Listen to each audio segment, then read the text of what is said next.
ఈ నెల 10వ తారీఖున పోలీసు దమనకాండకు వ్యతిరేకంగానే కార్యక్రమంలో సిపిఐ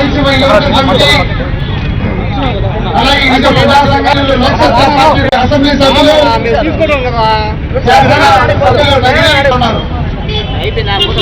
మన కార్యక్రమం ఏదో అరగంట గంట. మొట్టమొదటి నుండి కూడా ఆంధ్రప్రదేశ్ విభజన అంటూ జరిగితే శాస్త్రీయంగా జరగాల, ప్రతి ఒక్కరిని సంప్రదించాలని చెప్పి మా వైఎస్ఆర్ పార్టీ అధ్యక్షులు జగన్మోహన్ రెడ్డి గారు చెప్తూనే ఉన్నారు. వారు వ్యతిరేకంగా కూడా ఆమరణ నిరాహార దీక్ష చేపట్టారు. మరొకసారి ప్రత్యేక హోదా కొరకు విభజన చట్టంలో ప్రత్యేక హోదా ఇస్తామని చెప్పి ఆంధ్రప్రదేశ్ ప్రజలకు హామీ ఇచ్చారు కనుక ఆ రోజు కాంగ్రెస్ కానీ విపక్షంలో ఉన్న బీజేపీ కానీ ప్రత్యేక హోదా ఇస్తామని చెప్పి ప్రామిస్ చేశారు కనుక ఆంధ్రప్రదేశ్ ప్రజలు అందరూ కూడా ప్రత్యేక హోదా కొరకు చూస్తున్నారు తప్ప ఈ స్పెషల్ ప్యాకేజ్ కొరకు ఏ ఒక్కరు కూడా ఎదురు చూడలేదు. స్పెషల్ ప్యాకేజ్ అంటూ ఇస్తే ఎన్ని వేల కోట్లు ఇచ్చినా కూడా అది ముఖ్యమంత్రి గారి అకౌంట్లోకి వెళ్తుంది తప్ప దేని కొరకైతే ఇచ్చారో దాని కొరకు అది వెళ్ళదు కనుక మేము ప్రత్యేక హోదా శాస్త్రోక్తంగా ఉంటుంది, చట్టబద్ధంగా ఉంటుంది, ప్రజలకు హామీ చేసిన ప్రకారం అది జరుగుతుంది కనుక మేము ప్రత్యేక హోదా అడుగుతున్నాం. మరొక ఉదాహరణ చెప్తాను. కేంద్ర ప్రభుత్వం ఎన్నో విధాలుగా నిధులు ఇస్తుంది. అది సరిగా ఆ అకౌంట్కి వెళ్ళకపోవడం వలన వెనకబడిన 7 జిల్లాలకి గత 2 సంవత్సరాల్లో దాదాపు 1000 కోట్లు వచ్చాయి. అంటే రాయలసీమ 4 జిల్లాలకి, ఉత్తరాంధ్రలో ఉన్న 3 జిల్లాలకి కనీసం ఒక్కొక్క జిల్లాకి 50 కోట్లు వెళ్ళవలసింది ఏ జిల్లాకు కూడా ఈరోజు ఒక్క నిధి కూడా వెళ్ళలేదు. అంటే కేంద్ర ప్రభుత్వం కనుక ఒక ఉమ్మడిగా డబ్బులు ఇస్తే రాష్ట్ర ప్రభుత్వం వారి ఇష్టం వచ్చినట్టుగా ఉపయోగించుకుంటుంది తప్ప అది దేని కొరకు ఇచ్చారో అది ఉపయోగించుకోరు అని చెప్పి నేను తెలియజేస్తున్నా. ఇంకొక ఉదాహరణ కూడా నేను చెప్తాను. కేంద్ర ప్రభుత్వం ఇప్పుడు దాదాపు 2000 కోట్ల రాజధాని కొరకు ఇచ్చారు. కానీ ఆ 2000 కోట్లలో ఇప్పుడు మనం చూస్తే ఒక్క బిల్డింగ్ కూడా పూర్తి అవ్వలేదు. కనుక మనకు ప్రత్యేక హోదా అంటూ ఇస్తే దేని కొరకు ఇస్తారో శాస్త్రోక్తంగా చట్టబద్ధంగా దాన్ని ఖర్చు పెట్టడానికి అవకాశం ఉంటుంది. తర్వాత పరిశ్రమలు రావాలంటే స్పెషల్ ప్యాకేజ్ వల్ల ఎవ్వరు రారు, రాయితీలు రావు, పన్ను రద్దులు రావు, ఎలక్ట్రిసిటీ కన్సెషన్లు రావు. బయట ఉన్న పారిశ్రామికవేత్తలు ఎవరు కూడా పరిశ్రమలు ఇక్కడ మొదలు పెట్టరు. యువకులకు ఎన్నో ప్రామిస్ చేశారు. తరువాత కారిడార్ డెవలప్మెంట్ కోసం అని చెప్పి కేంద్ర ప్రభుత్వం ఇస్తుంది చెన్నై నుంచి వైజాగ్ వరకు. అది జనరల్గా వెళ్తే తప్పనించి పరిశ్రమల అభివృద్ధికి రాదు. అది కూడా అది కేంద్ర నిధుల్లో నుంచి మనం లెక్కలు వేసుకుంటున్నారు. మేము దానికి ఒప్పుకోము. దాని లెక్కల ప్రకారం ఆ అకౌంట్లో ఇండస్ట్రియల్ కారిడార్కి సపరేట్ నిధులు, రాయలసీమ వాళ్ళకి సపరేట్ నిధులు, ప్రత్యేక హోదాకి సపరేట్ నిధులే రావాల్సిందే తప్ప ఈ స్పెషల్ ప్యాకేజీలు మాకు ఇష్టం లేవు. ఎందుకంటే వారి అకౌంట్లోకి వెళ్తుంది.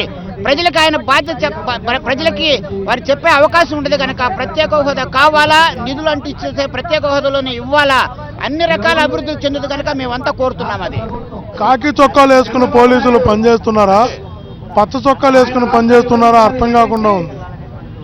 ఏదైనా ఒక రాష్ట్ర భవిష్యత్తుకు సంబంధించిన ఒక అంశం పైన ఎప్పుడైనా పోరాటం జరుగుతున్నప్పుడు పోలీసులు కూడా ఏదో ఒక రకంగా సహకరించడం ఆనవాయితీ. సహకరించకపోయినా వారు ఎవరి హక్కును వాళ్ళని వదిలేయడం ఆనవాయితీ.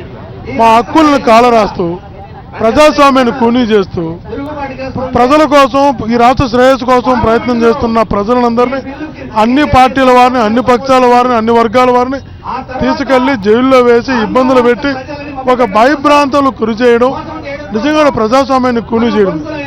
వీళ్ళు అనుకుంటున్నారేమో పోలీసులతో రాజ్యం చేస్తే, పోలీసులతో పరిపాలన చేస్తే, పోలీసులతో ఉద్యమాన్ని అణగదొక్కేస్తే ఉద్యమం ఆగిపోతుందని. పోలీసులు ఎంత ప్రయోగిస్తే న్యూటన్ సిద్ధాంతం వల్ల ఒక బాల్ తీసి గోడ కొడితే 2 రెట్టింపుతో వేగంతో వెనక్కి ఎలా వస్తుందో ఉద్యమం మరింత బలపడుతుంది, కసిగా ముందుకెళ్తుందని తెలుసుకోవాలి. చంద్రబాబు నాయుడు గారు 15 సంవత్సరాలు ఇవ్వాల్సిందే అని చెప్పిన చంద్రబాబు నాయుడు గారు 10 సంవత్సరాలు ఇవ్వాలన్న వెంకయ్య నాయుడు గారు ఈరోజు ఏ కలుగులో దాక్కున్నారని అడుగుతున్నాం. ఎందుకు మాట్లాడలేకపోతున్నారని అడుగుతున్నాం. ఎందుకు అన్యాయం చేస్తున్నా అడుగుతున్నాం. ఎందుకు ఆంధ్రప్రదేశ్ అధోగతి పాలు చేసి అన్ని విధాల ఇబ్బందుల పాలు చేస్తూ అడుగుతున్నాం. ప్రత్యేక హోదా అన్నది ఉద్యోగం లాంటిది, ప్రత్యేక ప్యాకేజ్ అన్నది తాత్కాలిక సాయం లాంటిది. ఒక వ్యక్తి మన దగ్గరకు ఒక పనికి వస్తే ఆ పనికి మనం ఆ వ్యక్తికి 10,000 ఇస్తే 10 రోజుల తర్వాత ఆ 10,000 ఖర్చు అయితే ఆ వ్యక్తి బిచ్చిగాడు అవుతాడు.